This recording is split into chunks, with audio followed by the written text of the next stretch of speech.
Rewmi 24 TV. gis nañu Macky Sall mu jël benn décision daal di annuler li nga xamante ne moom mooy élection yi war a am le 25 février 2024. lu tax ñu ne annuler te du report moom lañ leen bëgg a expliquer ndaxte am na différence bu rëy suñu constitution moo ne bu ñu jegee ba ci 3 mois ci ay élection moom président en exercice dafay jël décision muy décret boo xamante ne constitution moo na ko c'est une obligation da nga ko war a jël ngir convoquer li nga xamante ne moom mooy corps électoral ngir organiser élection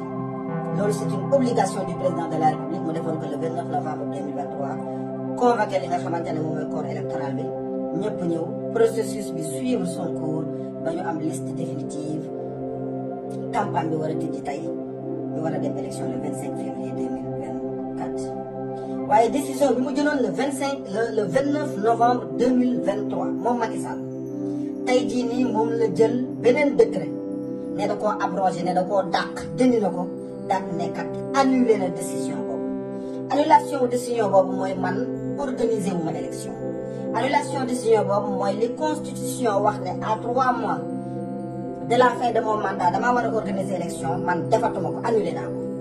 muy une violation grave de la constitution du Sénégal moom la Macky Sall def tey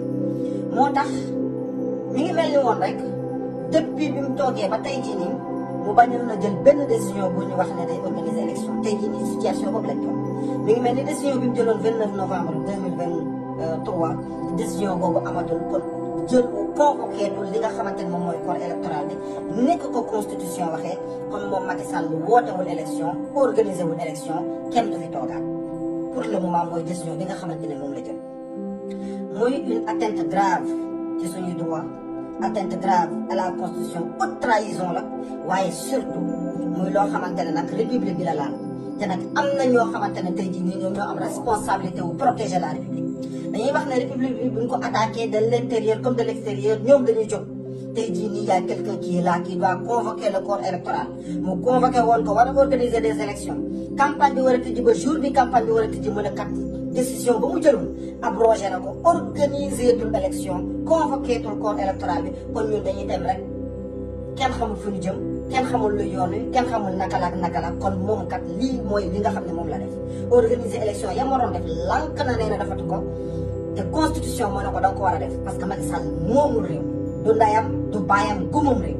mais mooy décision bi nga xamante ne moom la jël ñun ñëpp ñu gisandoo ko léegi nag la ci des c'est une responsabilité individuelle et collective ku ci nekk na xool na ko dama defee waaye lii lañu waxoon ne dañ leen di leeral Macky Sall reporté wul élection yi dafa annulé décret bi nga xamante ne moom war a organiser ay élection daal na organiser tul